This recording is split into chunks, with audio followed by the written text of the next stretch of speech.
26 വർഷത്തെ വിശ്വാസം, ലക്ഷക്കണക്കിന് സന്തോഷകരമായ ദാമ്പത്യങ്ങൾ. കല്യാണം എന്നാൽ കേരള മാട്രിമോണി തന്നെ.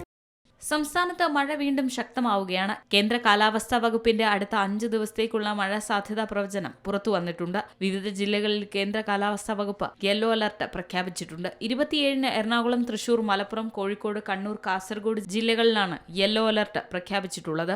28-ന് പത്തനംതിട്ട, കോട്ടയം, എറണാകുളം, കോഴിക്കോട്, കണ്ണൂർ, കാസർഗോഡ് ജില്ലകളിലും 29-ന് തൃശൂർ, കോഴിക്കോട്, കണ്ണൂർ, കാസർഗോഡ് ജില്ലകളിലും യെല്ലോ അലർട്ട് നൽകിയിട്ടുണ്ട്. ഈ ദിവസങ്ങളിൽ ഒറ്റപ്പെട്ട ശക്തമായ മഴയ്ക്കുള്ള സാധ്യതയാണ് പ്രവചിക്കപ്പെട്ടിരിക്കുന്നത്. 24 മണിക്കൂറിൽ 64.5 മില്ലിമീറ്റർ മുതൽ 115.5 മില്ലിമീറ്റർ വരെ മഴ ലഭിക്കുന്ന സാഹചര്യത്തെയാണ് ശക്തമായ മഴ എന്നതുകൊണ്ട് അർത്ഥമാക്കുന്നത്. അതേസമയം വടക്കു പടിഞ്ഞാറൻ ബംഗാൾ ഉൾക്കടലിലും അതിനോട് ചേർന്നുള്ള പശ്ചിമ ബംഗാൾ, വടക്കൻ ഒഡീഷ തീരങ്ങൾക്ക് മുകളിലായി പുതിയൊരു ന്യൂനമർദ്ദം രൂപപ്പെട്ടു. അടുത്ത 2-3 ദിവസത്തിനുള്ളിൽ ഇത് കൂടുതൽ ശക്തി പ്രാപിക്കാനാണ് സാധ്യത. തെക്കു പടിഞ്ഞാറൻ രാജസ്ഥാനും സമീപ പ്രദേശങ്ങൾക്കും മുകളിലായി രൂപപ്പെട്ട ന്യൂനമർദ്ദം അതേ മേഖലയിൽ തന്നെ തുടരുന്നുണ്ട്.